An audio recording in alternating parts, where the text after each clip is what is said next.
eh, sintomatología respiratoria, etcétera, ¿no es cierto? Y desarrollan primero la terapéutica razonada y luego en la segunda parte explican teóricamente todo lo que tienen ustedes sobre la epidemiología, la fisiopatología, la búsqueda de información, de evidencias, etcétera. Entonces, es como ir del problema a la teoría o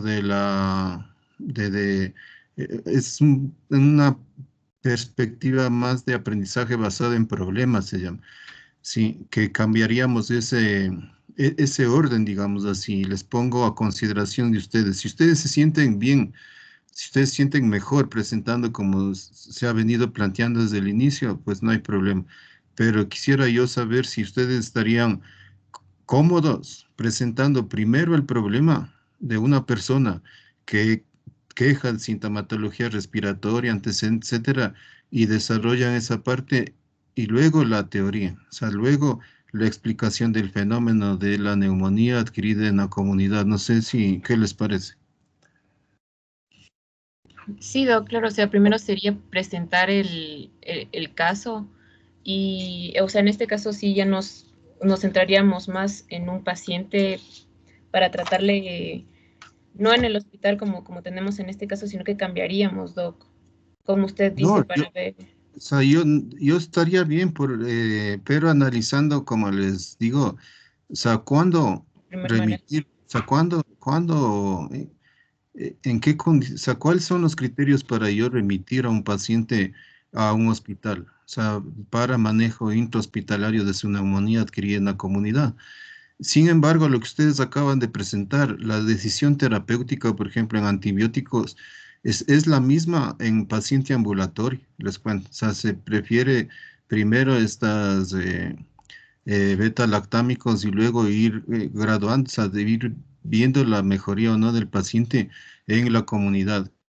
Como les digo, también yo presentaré unos datos de resistencia antibacteriana a antibióticos, ¿no es cierto? De resistencia bacteriana a antibióticos para tener también esto de cómo estamos en cuestión de resistencia, porque ese dato es muy importante, ¿no? O sea, saber si hay estudios no solo en los hospitales, sino en la comunidad sobre resistencia a antibióticos, que es uno de los problemas crecientes, ¿no? O sea, es uno de los problemas Doc, yo graves, pero encontré un artículo sobre eso de la resistencia a antibióticos que decía que ha aumentado, me parece que era en 1.5, porque los antibióticos en algunos países, especialmente los tercermundistas, se administran sin receta y muchas de las veces el paciente, como ya ha escuchado de esto y piensa, o sea, de los de amplio espectro, los consulta en internet y entonces solo los pide y ya se los dan. Entonces, por eso se ha ido. Y cuando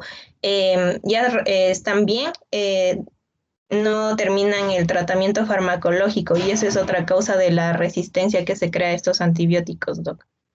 sí, seguro, o sea, es uno de los problemas a nivel mundial creciente por no solamente, les cuento, el tratamiento a humanos, de diferente tratamiento indiscriminado muchas veces y no justificado y mal realizado y autotratamiento, como usted dice. O sea, la gente con cualquier resfriado cruza la calle. Hoy, por ejemplo, en esta era de la COVID-19, acitromicina es una de las drogas de más uso, les contamos, para cualquier sintomatología respiratoria. O sea, es un problema también de dispensación, de control de uso racional de antibióticos, por ejemplo. O sea, aquí nadie necesita una receta para cruzar la calle en la farmacia primera a comprarse dos amoxicilinas, dos ceftriaxonas, cualquier cosa. O sea, le venden y la gente se toma. O sea, citromicina, cualquiera. Pero les decía, no solamente el problema de resistencia es por el uso de antibióticos en patologías de humanos, sino también sobre crianza de animales, crianza masiva de animales. Tenemos estudios que les vamos a mostrar en Esmeralda sobre esto de uso de antibióticos en crianza de animales. Y a nivel mundial ese es uno de los problemas. O sea, y la mayoría de antibióticos, les contamos, no se usan en humanos, se usan para cría de animales. Y ya hay datos también les vamos a presentar de resistencias y altas resistencias a diferentes antibióticos, por ejemplo, en crianza de pollos, de ganado, etcétera. Y ese es un dato importante que si ustedes tienen también podrían colocarlo ahí.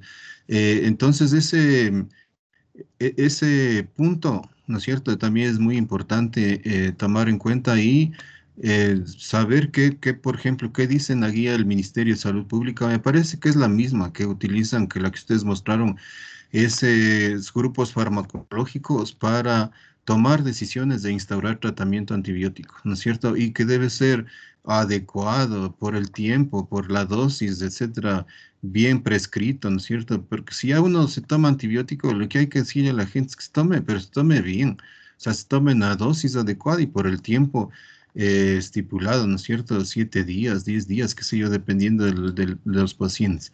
Entonces, sí, o sea, esa es una de las... Y en hospitales también, ¿no? No sé si ustedes han escuchado, hay una red de...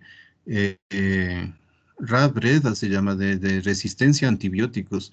Y les cuento, en estos días voy a buscarles, hay un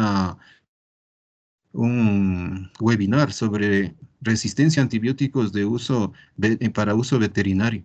Sí, en cría masiva de animales se llama este webinar que ya les busco y le mandaría a Soledad por si están interesados en ese tema, que es también, ¿no? O sea, una de las cosas a tratar, uso racional de antibióticos. Pero sí, entonces eso tenemos para comentarles y eh, yo creo que están bien, o sea, está bien orientado el tema para la toma de decisiones. El uso, por ejemplo, del programa informático para sospecha, no diagnóstica clínica, o sea, de un paciente con neumonía es útil, digamos así también.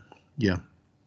Listo, no sé si tienen alguna pregunta para mí, podría decirle ya al resto del curso que se una para la clase de la depresión.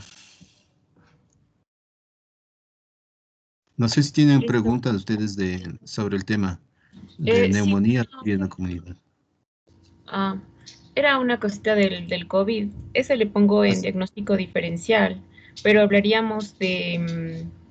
Es que lo que pasa es que yo encontré un artículo de Medigraphic en donde era como que varios casos que trataban pacientes COVID, pero de forma ambulatoria. No Sí, estaban internados. pero complicados con neumonía. Ajá, sí, tenían neumonía, doc. Ah, sí, o sea, sí, podría tener alguna información de eso, sí podrían. Yo también voy a buscarles, porque sí, no. O sea, en esta pandemia, o sea, con sintomatología respiratoria, como les contamos, bueno, no hay tratamiento hasta ahora, ¿no? Para los pacientes COVID-19, pero el uso y abuso, por ejemplo, de la citromicina, no sé si ustedes han escuchado, es alarmante.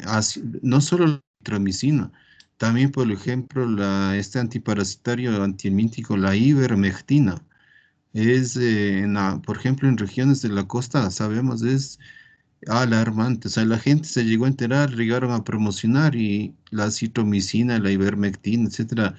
¿Tienes algún síntoma respiratorio? Medio tienes tos, expectoración, tómate citromicina y tus 2 tabletas y punto, o así.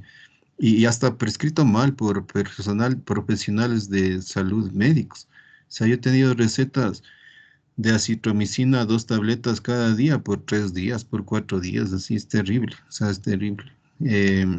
Pero sí, si hay algo al respecto, seguro, o sea, por la pandemia incluso que estamos viviendo, podrían ustedes incluir esa parte, ¿no? Que esta pandemia ha invisibilizado todas estas problemas de salud pública que seguimos teniendo, como ustedes ven. O sea, la neumonía es una de las principales causas de enfermedad y muerte en niños, sobre todo menores de 5 y en adultos mayores. Sigue siendo, cada año mueren gente por neumonía, por estreptococo, pneumonia, hemófilos influenza, etcétera, etcétera, sí. Y esta pandemia está invisibilizando todos estos problemas, pero ya, estamos aquí entonces para tratar esto. Listo, doc. Ya, no sé si podrían decir, o ya están todos. No, Sí, ya les digo que entren sí, a los compañeros. dígales que ingresen para discutir un poquito este tema de depresión, ¿no es cierto? Ya.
Ya, buenas tardes con todos.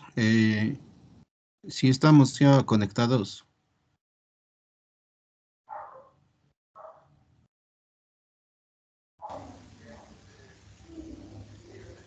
Buena, Sí, creo, Doc. hola, Buenas ¿cómo tardes, están? Doc.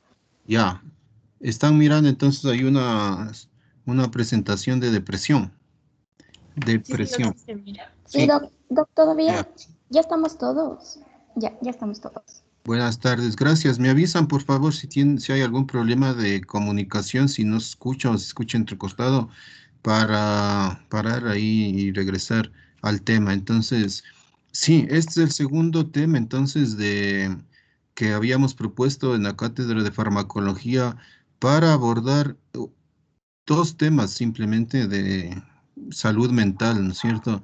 Primero de psicosis aguda y este segundo de depresión, como causas muy frecuentes de consulta, ¿no es cierto?, en los servicios de salud pública generales, no solamente servicios de psiquiatría o psicología, sino que es un problema, como sabemos, que podemos llegar a tener todos. Y de hecho, se estima que hay en la vida algún momento las personas de entre 60 y 70% dicen deberíamos consultar a un servicio de psicología o de salud mental, con todo el estigma que esto puede generar, sí, porque también es ese problema, que cuando se abordan estas patologías de salud mental, ¿no es cierto? Hay un gran estigma en la población en general sobre trastornos, de estos trastornos. Es enseguida que yo podría decir necesito una ayuda psicológica o hasta consulta con un psiquiatra, enseguida me va a decir que estoy loco, ¿sí? Y eh, entonces decimos es un problema, ¿no? Que se enfrentan, nos enfrentamos todos los médicos, independientemente de si seamos psicólogos o psiquiatras. Se estima que en la atención primaria de salud, 70% de estos problemas son atendidos en este nivel y deben tener entonces el seguimiento adecuado, incluso los pacientes que regresan de la interconsulta con un psiquiatra a a este nivel de atención, o sea, estos servicios generales de salud.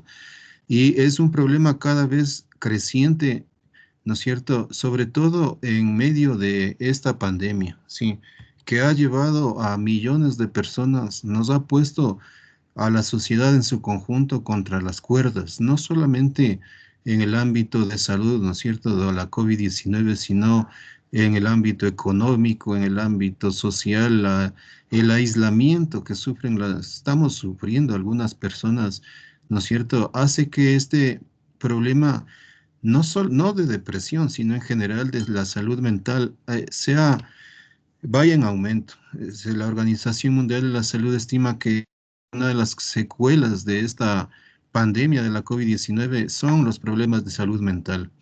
Y ante esto, entonces, surge, ¿no es cierto?, la necesidad de abordar estos temas, no solamente desde el punto de vista qué hacer farmacológico, sino también qué hacer no farmacológicamente. O sea, yo insisto en esta parte de esta materia porque siempre hemos tenido una mirada de que farmacología es igual a un medicamento. Y yo creo que de ninguna manera o sea, el tratamiento integral a un paciente, ¿no es cierto?, para su reinserción incluso a su ámbito laboral, por ejemplo, a su ámbito social, pasa más allá de un medicamento. Como vamos a ver en este tema, por ejemplo, la instauración de psicoterapia no solamente individual, sino grupal, familiar, el acompañamiento, etcétera, y todos los factores de riesgo alrededor de este tema se han agravado en la situación actual y ha hecho que entonces este tema de salud mental sea uno de los problemas, una de las aristas que debe abordar todo el personal de salud e inclusive no solo para la población, sino dentro del mismo personal de salud. Conozco muy de cerca las secuelas que está dejando esta pandemia. Por ejemplo, en el grupo de posgradistas que ustedes deben haber escuchado y visto en las noticias, pelean incluso para que sean remunerados. Es increíble cómo en nuestro país, ¿no es cierto? Primero que se les catalogó de héroes sí, que de bata blanca, no sé qué les decíamos, y ahora el reclamo por un salario, por su trabajo, sí. Y ante esto, entonces, el personal de salud también se ve afectado.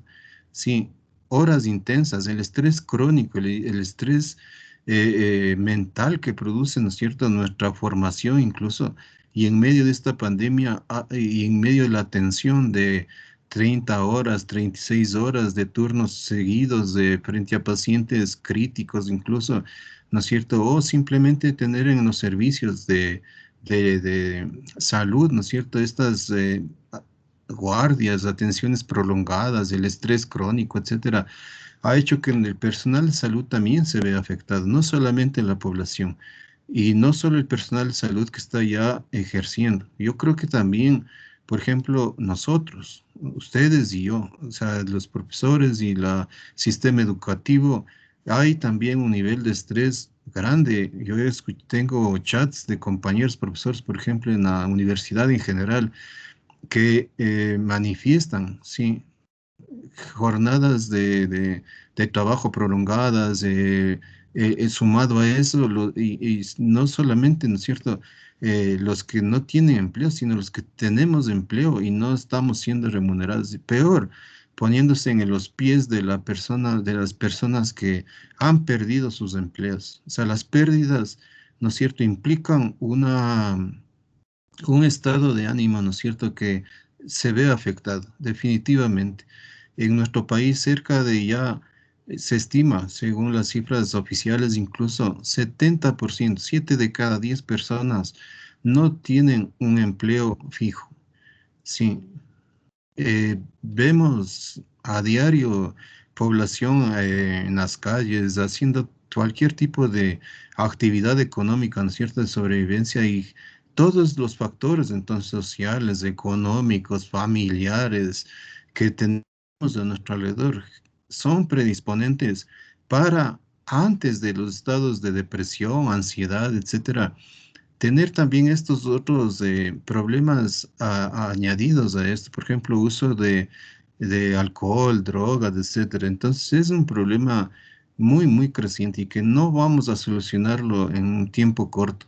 Se estima que, por ejemplo, de acuerdo a la ONU, 25 años hemos retrocedido, salió una nota de prensa ayer, en los avances sobre los objetivos de desarrollo sustentable, le llaman ahora. Por ejemplo, la lucha contra la pobreza, el hambre en el mundo, hemos retrocedido un cuarto de siglo y es muy, muy preocupante.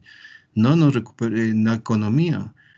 Hemos perdido, dicen los economistas, estamos como menos 9% de el Producto Interno Bruto. O sea, no tendremos crecimiento, sino más bien decrecimiento, ¿sí?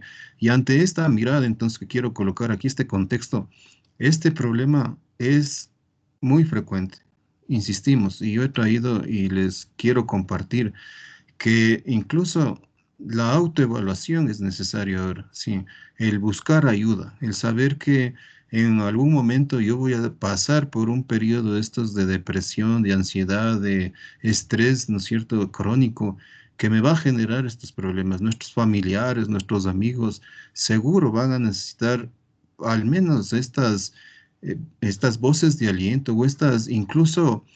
eh, clínicas de telemedicina, llamamos. En la Universidad Central, por ejemplo, no sé si a ustedes les ha llegado este servicio de atención en salud mental tal cual, vía telemedicina. Igual que hicimos al inicio de esta pandemia, y me incluyo en telemedicina para para la línea 171 del gobierno, como médicos voluntarios de atender pacientes sospechosos de la COVID-19 en en la universidad. Entonces, no sé si ustedes han visto, o sea, hay un link y hay un servicio, dicen, de eh, consulta en salud mental en línea, es decir, en telemedicina, ¿sí? Entonces, este trastorno, entonces, es muy creciente, ¿no es cierto?, en términos de salud pública y dificulta el desempeño laboral, ¿sí? Es una de las principales causas de discapacidad y de ausentismo laboral. Sí, esto de problemas para afrontar la vida cotidiana. Y aquí estos dos elementos yo quiero colocar para el diagnóstico, también, o sea, para no solamente en la sintomatología, sino también en em, en tomar en consideración entonces estas dos cosas que son el, el impacto que tiene en la vida laboral de las personas, sea estudios como estudiantes, sea trabajadores tal cual, y el tiempo también, ¿no es cierto? Que acá, por ejemplo, dice que entre 7 y 9 meses, y si tiene más de 2 síntomas, más de 5 síntomas que vamos a ver, pues ya se estaría hablando de una depresión mayor. Sí, entonces el tiempo en el que yo manifiesto la sintomatología, ¿no es cierto? Y la incapacidad que puede producir, ¿no es cierto?, en mi vida cotidiana, son dos elementos para clasificar incluso de la severidad de estos estados depresivos. En números, miren, más de 320 millones de personas sufren este problema y 18% más que la década pasada. Y seguro con esto de la pandemia va a ser muchísimo más. Y reactivo puede ser, ¿no es cierto?, a cambios vitales negativos en las personas, porque los positivos sí también son importantes, ¿no? Tener, por ejemplo, dicen los psicólogos que es muy importante que en la vida diaria, o sea, que para afrontar los problemas de la vida cotidiana uno tenga varias cosas, varios elementos de vida. Primero, por ejemplo, dicen una red social de apoyo, no virtual, sino concreta, de cara a cara. En este tema sería ya no de cara a cara, no. Tenemos que estar más de 2 metros distanciados, sería de celular a celular, videollamadas, qué sé yo. Sí, pero es importante esto de tener un fuerte componente en una red social de apoyo, ¿sí? Que ayuda en esto de las enfermedades crónico-degenerativas también. Por ejemplo, en la hipertensión, en la diabetes, etcétera, para mejorar la calidad de vida. Segundo, tener un porqué, dice, ¿sí? Metas que te permitan salir o afrontar de mejor manera los problemas cotidianos que tenemos, ¿cierto? Tres dice que el altruismo, por ejemplo, o sea, sí, esto de servir o ser útil de alguna manera ante, por ejemplo, esta pandemia, sí, y les aseguro, o sea, esto de prestar ayuda, si no en presencia física, sí, por ejemplo, virtualmente, colaborar, tener un grupo de amigos y dentro del grupo, ¿no es cierto?, tener diversidad de criterios, tener ahí una buena empatía, se llaman, ¿cierto? Y para esto entonces es muy importante porque los pacientes, las personas que nos cuentan sus problemas muy internos, ¿no es cierto? Y como más extremo, digamos, de estas ideas incluso ya de no querer ir en esta vida, o sea, de ideas suicidas, etcétera.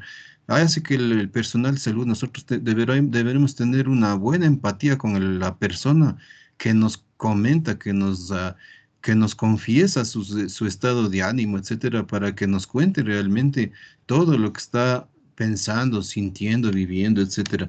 Y sí, ¿no? Las cosas negativas, entonces pérdidas de seres queridos en esta pandemia, seguro. O sea, mucha gente, casi más de 32.000 muertes en exceso tenemos ya en el país y sin embargo dicen que somos un país que modelo en el control de la COVID-19, nada más lejano a la realidad. Divorcios, muerte de un pariente cercano, pérdida laboral, como digo, en este momento, o sea, es muy frecuente esto y seguro las personas se ven eh, enfrentadas entonces a estos problemas de estados de ánimo, ¿cierto? Que empezando por la tristeza, la apatía, etcétera, puede llegar a complicarse, como vamos a ver. En la casuística también, ¿no? O sea, que de la población de jóvenes y jóvenes adultos desde entre estas edades, dice, ¿no? La OMS, la Organización Panamericana, perdón, de 20 a 50 años, es el primer lugar. La depresión en consultas de servicios de salud mental, en psiquiatría, por ejemplo, y en todas las etapas cronológicas, ¿no? Hay voces ya también que levantan sobre el impacto de esta pandemia, por ejemplo, en niños, ¿sí? Y esto entonces ha generado la idea de que la COVID-19 es uno de los fenómenos o sea, de salud pública, o sea, que está impactando muy gravemente a nuestra población y que aumenta con el tiempo. Y en relación a hombres, mujeres, entonces sí dicen que miren, es casi el doble entre mujeres que en varones, sí. Y si a esto añadimos otros problemas que conocemos en nuestras sociedades, violencia intrafamiliar, abuso, no solo físico, sino sexual, embarazo adolescente, etcétera, etcétera, pues sí, tenemos un problema acumulado, ¿no es cierto?, en la población de mujeres. En relación a, no tengo aquí, pero a países, sí, en países industrializados dice que la tasa de prevalencia sería entre 10 y 20 y en países en vías de desarrollo, como llaman, pues sería el doble a eso. Aquí una casuística, miren, de la Organización Panamericana de la Salud, igual en países sobre depresión diagnosticada clínicamente, sí. Y vamos entonces entre uno de los primeros países, entre los cinco, dice, entre los 4 o 5 países que produce este cuadro incapacidad o discapacidad, ausentismo laboral y de tales.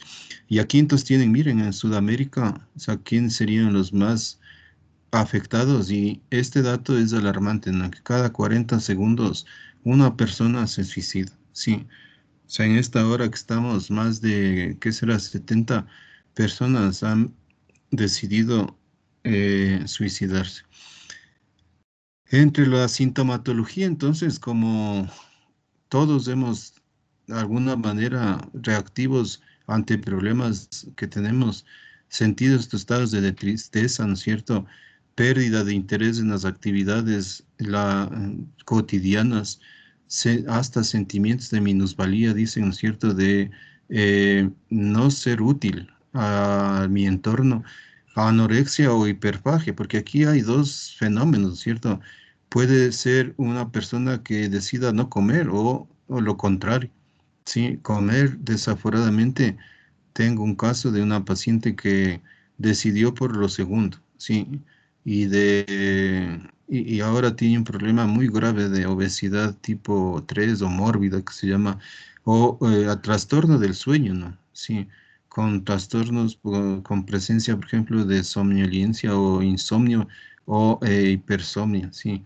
Y dolores, por ejemplo. Y este dato que ustedes encuentran aquí, dolor crónico, Por ejemplo, dicen que los pacientes que luego de tener episodios de depresión con estas características de sentimentales, etcétera, ¿no es cierto? De estos que estamos nombrando ahí, más bien sería de atender, o sea, de prestar atención a los pacientes que tienen consultas frecuentes a los servicios por problemas somáticos. Y uno de esos, dicen, es el dolor.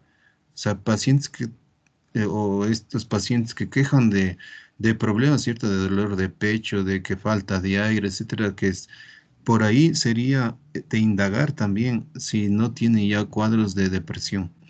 Y el dato y el síntoma, o más bien la característica más alarmante, ¿no es cierto? Es esto de intentos, o no solamente, no solo pensamientos ya suicidas, sino intentos. Sí, porque se dice que luego de que una persona piensa, luego ya planifica, y luego de planificar, intenta. Y según los intentos que ha tenido, cada vez va a ser mayor el riesgo de que esta persona realmente llegue a- al suicidio. Entonces hay una lista, ¿no es cierto?, de sintomatología para clasificar entonces estos estados entre leves, moderados y graves. Sí, entonces en los estados leves diríamos aquí que serían solamente apatía, cansancio y falta de interés, aquí los principales, ¿no es cierto? No necesitaría tratamiento farmacológico. No así los moderados y graves, ¿no es cierto?, que estarían, dice, entre más de dos síntomas y falta de concentración, autoestima, y necesitaría a más de medicamentos, psicoterapia profesional. Acá en los leves también se estima, ¿no es cierto?, que si bien no necesita medicamentos, sí es deseable, sería deseable tener ya una ayuda profesional, sí, ligada a esto de la psicoterapia. Y en los graves, ¿no es cierto?, ya que tendríamos aquí los pensamientos suicidas, ¿no es cierto?, y anedonia, por ejemplo, sería ya no solamente tratamiento ambulatorio, sino internación, ¿sí?, de los pacientes ante este problema. Lo que me faltaría aquí agregar es lo que les había dicho. Si en esta escala yo pondría aquí entre los leves, no hay afectación de la vida laboral, de la vida, o sea, las personas pueden sobrellevar un problema de depresión leve en su vida cotidiana. En el moderado diría ya hay un problema, ¿no es cierto?, con la probabilidad de afectar su vida laboral, por ejemplo, sí, su vida cotidiana. Y en el grave, sí, pues ya ausentismo laboral, ¿no es cierto?, problemas eh, de, mm, eh, sí, laborales. Y en el tiempo también estaría faltando aquí lo que habíamos mencionado, porque yo puedo ser reactivo ante una pérdida, tener apatía, cansancio y falta de interés, cualquier pérdida que ésta sea sentimental o económica, etcétera, y hasta cierto punto es la reacción, ¿no?, del ser humano, o sea, el ser humano que sufre, que tiene sentimientos, pero con la ayuda, ¿no es cierto?, familiar, planteando metas, etcétera, yo podría salir de este cuadro depresivo leve. Sí, y en el tiempo entonces decimos esto de qué tiempo se consideraría que yo debería tener esta sintomatología para considerar ya un cuadro depresivo, sea de cualquier grado que digan ustedes, leve, moderado, severo o grave. Porque yo puedo tener, por ejemplo, pérdida laboral, ¿no es cierto? Y una semana estar apático, fatigado, triste, lamentando, etcétera, pero buscar opciones, por ejemplo, cierto, ayuda, etcétera, y salir.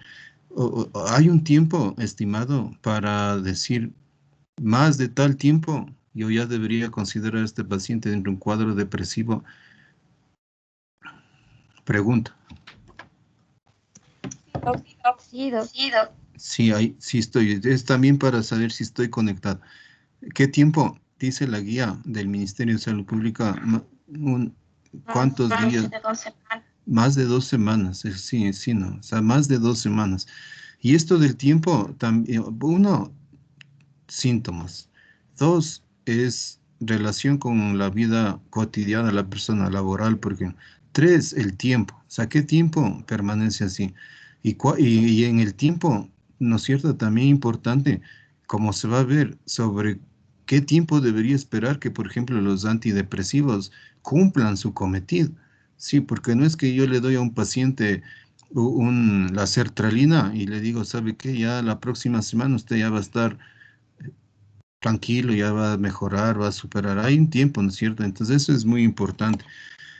Esto de factores de riesgo, yo creo que a esto, de lo que he dicho, nos faltaría, por ejemplo, esto de la genética, ¿no? Es importante investigar si hay esto de antecedentes familiares, por ejemplo, sí, de problemas de psicológicos o psiquiátricos, por ejemplo, bipolares, etcétera, ¿no es cierto?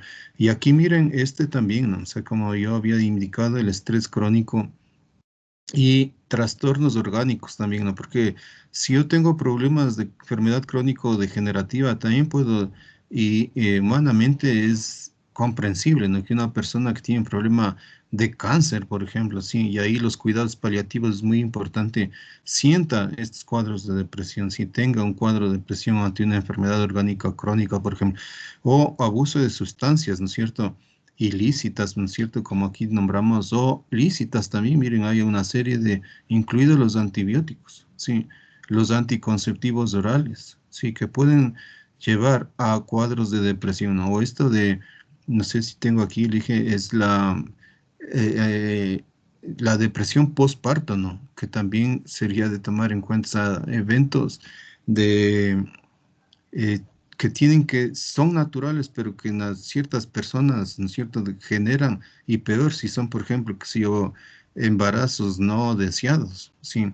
Ustedes saben, con esto de la ley del nuevo Código Orgánico de la Salud, ¿no es cierto?, toda la discusión que se ha armado en torno a la necesidad de, ante un embarazo no deseado, por ejemplo, por violación, que la mujer decida, y si decide el aborto, pues yo estoy de acuerdo. No puede cargar una persona, una mujer, sin doble peso, o sea, el de haber sido violada y el de estar embarazada y muchas veces de su entorno familiar incluso. Bueno, es mi posición. Eh, en las causas, entonces, yo creo que el grupo también tiene para hablar sobre esto, y voy a pasar rapidito, que hay una serie de reacciones neuroquímicas, ¿no es cierto? Que y hacia eso van dirigidas los medicamentos también sobre los receptores de serotonina, noradrenalina, etcétera, y que habría entonces también, miren, esta es una depresión inmunológica, ¿no? Y un aumento de citocinas proinflamatorias que aumentarían esto, que es la trastorno funcional orgánico de la red neurocortical límbica, ¿no es cierto? Explicando un poquito en la fisiología. Y esta disfunción del eje hipotálamo y hipófisis adrenales, miren, con aumento de glucocorticoides, sumado a la enfermedad inflamatoria neurocerebral, cerebrovascular, perdón, la isquemia frontoestriada, disminuirían el hipocampo, había una atrofia, ¿no es cierto?, disminuyendo la reserva de neuroreceptores y producir depresión, más sumado esto a factores externos, pues ya uno tendría la clínica de estos pacientes. En el diagnóstico diferencial, yo solo quiero pasar esta lista, ¿no es cierto?, de lo que deberíamos hacer, una diferenciación ya entre problemas psiquiátricos o la misma ansiedad, miren, o sea, sí, cuadros depresivos que conllevan también ansiedad, ¿no? Y en esto de mis funciones vitales, entonces se ven muy alteradas, el apetito, el sueño, el deseo sexual también, por ejemplo, hay da mucha información sobre disminución de la libido, alteración del comportamiento, sí, es diagnóstico muy probable, entonces clínico, sobre estado depresivo. Esta simplemente, miren, es una lista de trastorno depresivo mayor de la Sociedad Americana de Psiquiatría. Ánimo deprimido mayor parte del día o casi todos los días. Disminución del interés o placer en casi todas las actividades, casi todos los días. Pérdida de peso o aumento. Insomnio, hipersomnia, agitación, retraso psicomotor, fatiga o pérdida de energía, sentimientos de inutilidad, de culpa, disminución de la capacidad de pensar o concentrarse, pensamientos recurrentes de muerte. Y yo he traído aquí entonces, sí,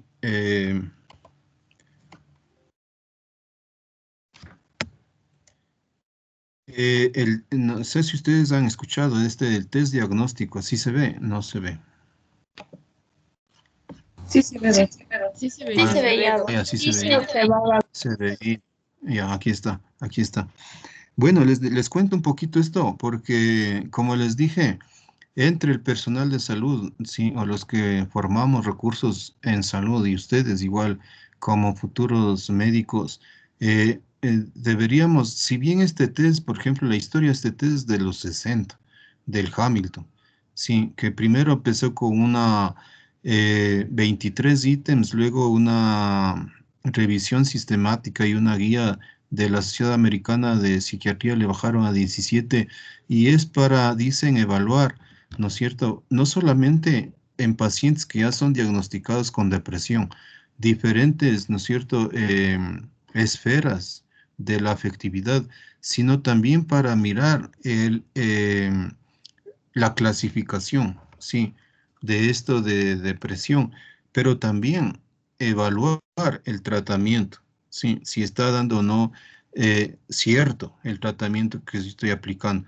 Porque lo que se dice, por ejemplo, que si usted aplica este test, uno debería tener una remisión luego de 2 meses o 3 meses, hablan unos, del 50%, sí, de lo que me ha dado este test en la escala, que evalúa varias esferas, como decimos, y yo traje esto a colación porque miren, uno puede autoevaluarse. Como digo, es más para heteroevaluación, o sea, que alguien, o sea, usted o sea, pueda ser consultado o cuando ustedes consultan o una persona les consulta, usted pueda direccionar o preguntar todos estos, por ejemplo, humor deprimido, tristeza, melancolía, esperanza, desamparo e inutilidad, ausente. Esta separación expresa solamente cuando se siente, cuando le preguntan cómo se siente, o expresa espontáneamente, o expresa ya en las posturas, ¿no? No comunicación. O sea, usted le ve. O sea, usted mira, ¿no es cierto?, la expresión facial, la postura, la voz de la persona y usted podría marcar si manifiesta sensaciones de comunicación verbal, no verbal, ya. Y entonces esto yo les traigo aquí porque yo me hice, o sea, digamos, ya. Uno puede valorarse, ya. Y al final, entonces, de todas estas esferas, sentimiento de culpa, suicidio, insomnia, precoz o intermedia, tardía, actividades de trabajo, inhibición psicomotora, agitación psicomotora, ausencia psíquica, somática, trastornos sintomáticos, trastornos de somáticos, ya no gastrointestinales, síntomas somáticos generales, genitales, disminución de la libido, etcétera, hipocondría, pérdida de peso, perspicacia, etcétera. Al final le sale un puntaje, ¿sí? Y en la evaluación, entonces, uno podría decir, ¿no es cierto? ¿Y cómo está valorada esta escala? Por ejemplo, es que menos de 7 sería una persona que no tiene depresión, ¿sí? Y entre 14 y 18, dice, tendría una depresión ligera, ¿sí? Y estoy aquí marcando para mirar al final, sale un mensaje.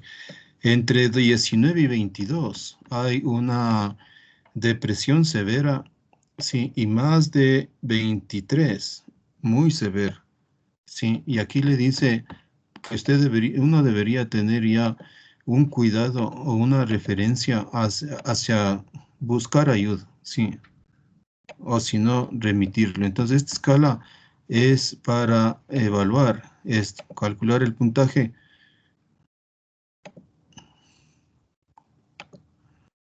O sea, debe aquí, eh, aquí está, no es, o sea, uno aplica, debe faltar uno por ahí. Si su puntaje es igual o mayor a 8, es aconsejable que imprime esta hoja y consulte a un médico psiquiatra o a un psicólogo. Sí, entonces es esta escala de evaluación del Hamilton, uno de los recursos, ¿no? Hay otras, hay, sí, pero quise mostrarles esto para, se vuelve a ver la presentación. Sí, Sí, doctor. Sí, gracias. Está bien. La Sí, segunda, entonces, que yo quería mostrar también, y le pedí al grupo también que realice un ejercicio, es esto, miren, de herramientas para la detección de depresión y suicidio. Sí, Este es en el ámbito de la atención primaria, incluso, ¿no es cierto? Esto de la detección precoz, ¿no es cierto?, de personas con alguna sintomatología, por ejemplo, en el tiempo. Incluso ustedes también ven aquí que es este cuestionario de la salud del paciente durante las 2 últimas semanas, ¿no es cierto? ¿Con qué frecuencia le ha molestado cualquiera de los siguientes problemas? Poco interés o placer en hacer las cosas, ningún día, varios días, la mitad de los días o casi todos. Se siente triste, deprimido y sin esperanza. Y acá las preguntas, por eso les decía, por ejemplo, que debemos tenernos suficiente empatía como para que las personas nos cuenten, o sea, nos digan qué es lo que está sucediendo con ellas. ¿Ha deseado estar muerto? ¿Sí o no? ¿Ha tenido usted o su familia, ha sentido que usted o su familia estaría mejor si estuviera muerto? 3. ¿Ha estado teniendo pensamientos acerca de quitarse la vida? 4. ¿Alguna vez ha tratado de suicidarse? Si la respuesta es sí, ¿cómo y cuándo? Sí.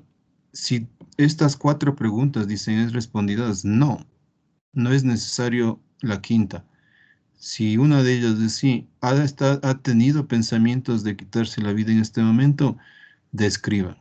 Mientras más intentos, dice, las personas que tienden a suicidarse, realizan en su vida, pues el riesgo, la probabilidad de que suceda el evento desafortunado, este es cada vez mayor, sí. Y aquí quisiera preguntarles, ¿por qué creen ustedes que las personas se suicidan?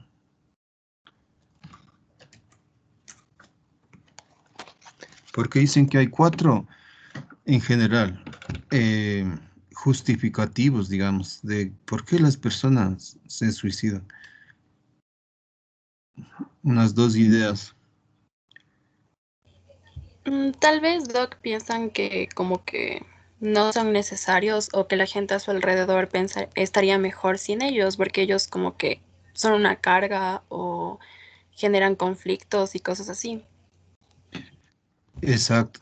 Y eso, ¿saben qué dicen? Es una de las causas se llama eh, de querer vengarse, incluso dicen, o sea, es la idea de otras personas por lo que han hecho, o por lo que sienten o lo que arrastran en su vida, en sus sentimientos. eh, no soy necesario para la familia, o sea, eh, qué sé yo, tengo toman la decisión entonces considerando efectos que tendrá en su entorno, ¿no? O sea, en la familia, en la pareja, en la expareja, lo que sea. Es una causa. Sí, otra. Porque tal vez estén pasando por problemas en los que sufren bastante y piensan que la solución es esa. La segunda causa es esa decisión, ¿no es cierto?, de las personas que deciden suicidarse simplemente porque están cansadas de vivir, ¿sí? Otra, dicen, es la consecuencia de su estado físico o corporal, no es psíquico. Sí, o sea, personas que, por ejemplo, intentan compulsivamente debido a un malestar de origen físico, sí, de origen de una enfermedad, por ejemplo. Sí, yo ya no soporto y decido eliminar. Y hay otra causa, dicen, general de esto de por qué se suicidan, porque no tienen un sentido en la vida, no tienen por qué seguir viviendo. Sí, un suicidio, por este motivo se denomina, dicen, suicidio por balance, ¿sí? Porque tiene lugar después de que la persona realiza un balance negativo de su vida, ¿sí? No tiene, o sea, ¿por qué seguir en esta vida? No tiene un sentido, unas metas, etcétera. Y son las causas así generales, dicen, pero esto, ojo, tiene que ser detectado lo más precozmente posible, ¿sí? Para remitir, ahí sí, a una ayuda de especialidad.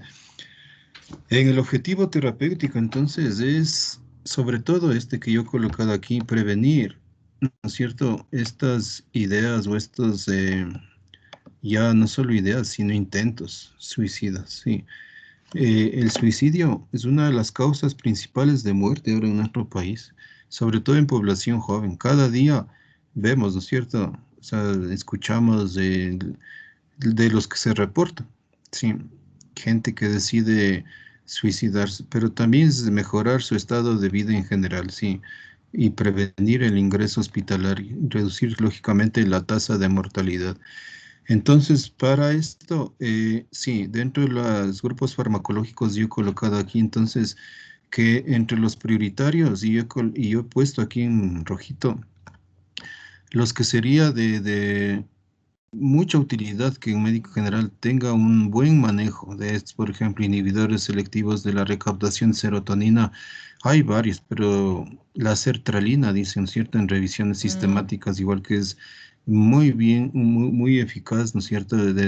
Hay otros, los inhibidores de los receptores de serotonina y noradrenalina, como la venlafaxina, los antidepresivos tricíclicos, ¿no es cierto? O sea, famosos estos, y dentro de ellos el prototipo, la amitriptilina, los inhibidores de la monoaminooxidasa y otros agentes. Pero yo creo que un médico general sí debería estar familiarizado muy bien con estos tres, ¿no es cierto? Teniendo a la cabeza estos inhibidores selectivos de la recaptación de serotonina.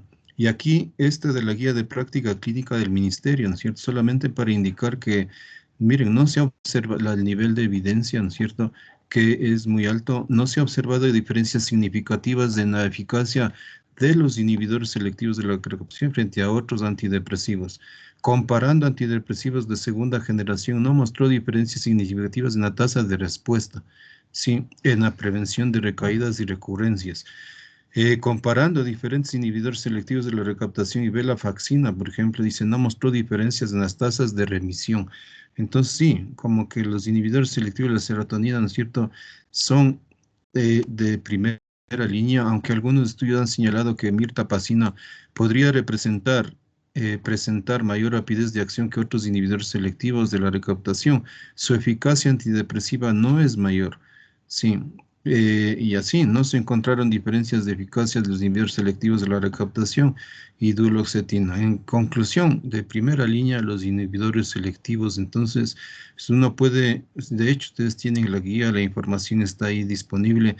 Es una guía adaptada, ¿no? O sea, de 3 o 4 guías, me parecen, con esto del Adapté. Es un sistema de adaptación de guías de práctica clínica con altos niveles de evidencia. Entre los IMAO, por ejemplo, los antidepresivos cíclicos tienen mayor probabilidad de provocar efectos secundarios que vamos a ver y abandonar precozmente el tratamiento, porque este es uno de los problemas, ¿no? Ante una terapia prolongada y crónica como esta, el problema es los efectos secundarios. Sí, de la amitriptilina, ese sigue siendo el más eficaz de los antidepresivos de estos IMAO. Y entonces, los de primera línea, estos inhibidores de recaptación selectivos en trastornos depresivos mayor, miren, también aprobado por la FDA en trastorno disfórico premenstrual, trastorno obsesivo compulsivo, trastorno de pánico, ansiedad social, trastorno de ansiedad generalizada. Tiene un amplio espectro, ¿no? O sea, para el tratamiento.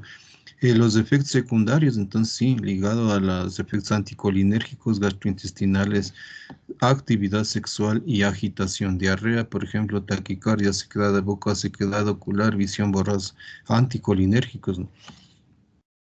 Y en estos inhibidores de serotonina y noradrenalina para depresión mayor, también aprobado por la FDA en el trastorno de ansiedad generalizada, ansiedad social, trastorno de pánico, dolor neuropático, sí, los problemas secundarios, agitación, insomnio, temblor, más ligados, dicen estos, a problemas cardiovasculares, ¿no? Como taquicardia, hipertensión, sudoración, sí, gastrointestinales y sexuales también.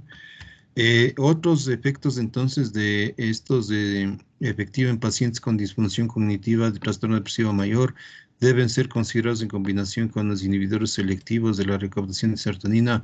Interacciones farmacológicas hay que mirar y sus enantiómeros, efectos secundarios gastrointestinales y sexuales y sequedad de la boca. Entre los tricíclicos, sí, ¿no? Esto de ser potencial efecto de arritmias, hay que tener precaución, sí, sobre todo en pacientes cardiovasculares, con problemas cardiovasculares. o hipotensión ortostática y no utilizar en pacientes que tengan problemas hepáticos.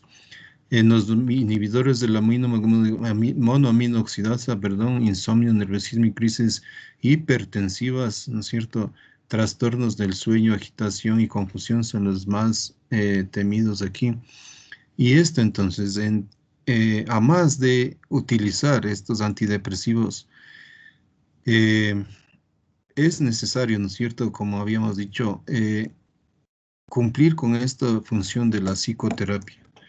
Y en la psicoterapia entonces hay varias, ¿no es cierto? Que también la guía del Ministerio de Salud Pública nos coloca ahí, siendo la principal, dicen, la cognitivo-conductual, ¿sí? En esta, a partir de entonces, no solamente de mejorar el estado de ánimo, o sea, de introducir pensamientos positivos, etcétera, o que afecten la sintomatología emocional de los pacientes, sino también ligados a la acción, o sea, a cumplir una actividad, una meta en estos pacientes. Hay otras, ¿no es cierto?, psicoterapia interpersonal o psicodinámica, ¿no es cierto? Aquí los psicólogos, entonces los expertos en estas técnicas deben sopesar, ¿no es cierto?, la mejor terapia para los pacientes, pero también no solamente al paciente, sino también al grupo o a la familia. Sí, un dato que no olvido es de esto de la acción, como antes, del antidepresivo. ¿Qué tiempo mínimo se estima de que uno debe esperar para que haga efecto un antidepresivo? 2 semanas. Yo había leído que de 2 a 4 semanas comenzaban ya a mostrarse los efectos antidepresivos de los fármacos. Mínimo, ¿no es cierto? Miren, exacto, sí, 2 a 4, otros dicen hasta 8 semanas. La espera en que empiece a mostrar los efectos de los antidepresivos. Entonces es una terapia prolongada, ¿no es cierto? En que hay que explicar también a los pacientes y al entorno familiar, sí, que no es que tomando hoy el antidepresivo ya mañana va a estar en mejores condiciones. El tiempo, ¿no es cierto? Y mínimo por qué tiempo. Y mínimo por qué tiempo se deberían usar. Dosis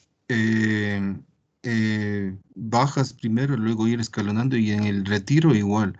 O sea, de escalonada, o sea, ir disminuyendo la dosis y el tiempo, ¿no es cierto? Pero ¿en qué tiempo promedio estima también en la guía? Por ejemplo, está el ministerio que debería uno usar o tener tratado al paciente que ya usted instaura un tratamiento antidepresivo. ¿Cuántos meses o semanas?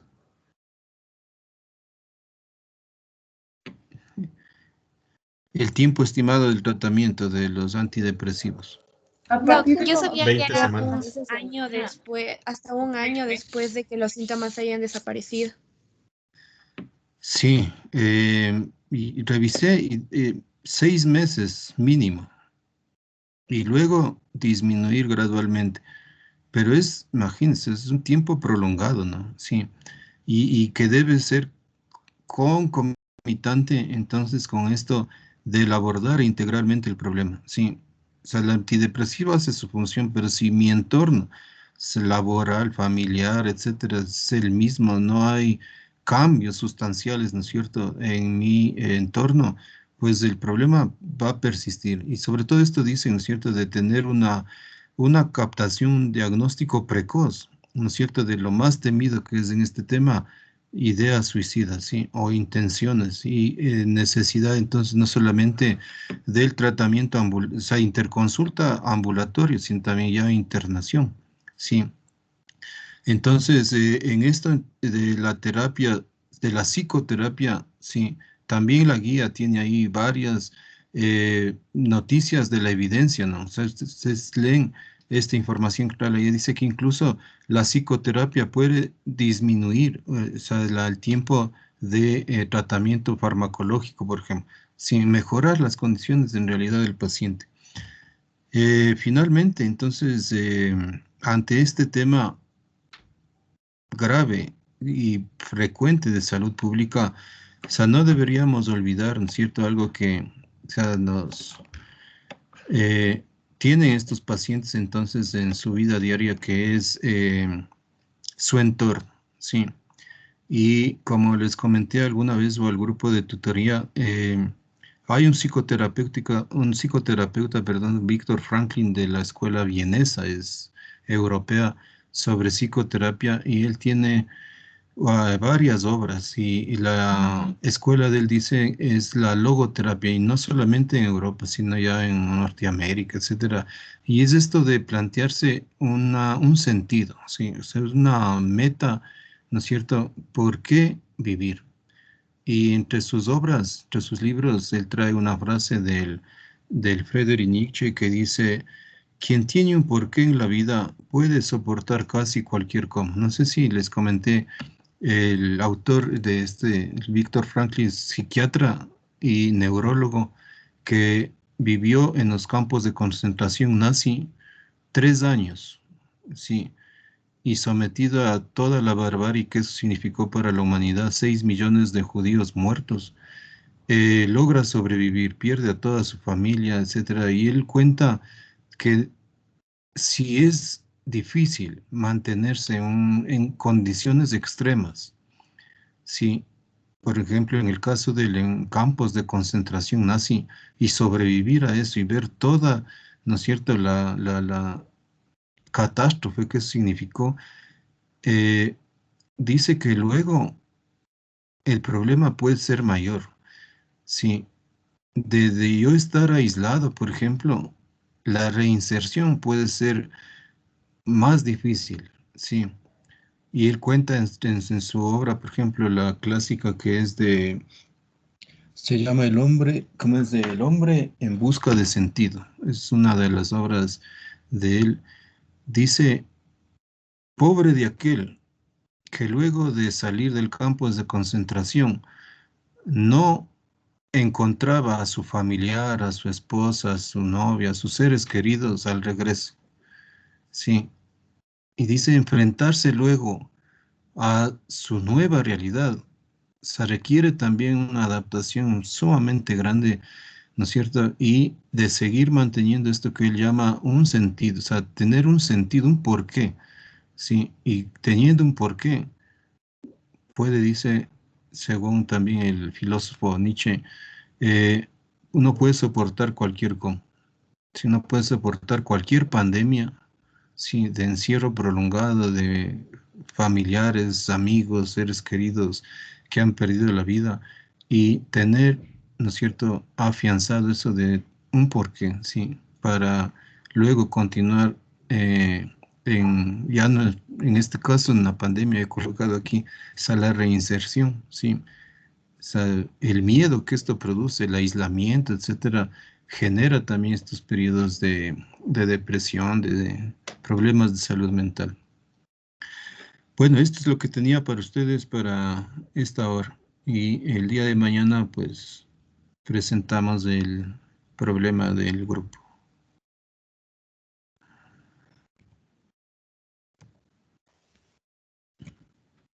Doc, una pregunta, entonces, de las guías solo le prestamos más atención a la guía de aquí del país.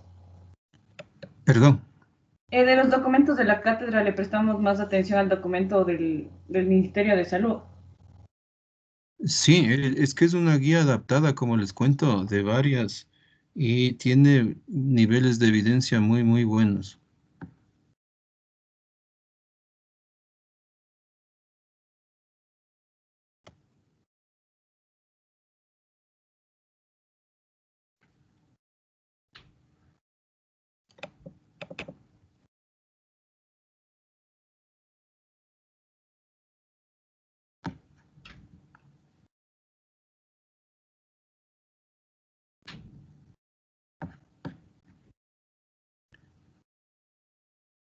Listo, el día de mañana nos vemos entonces a las 12, ¿no?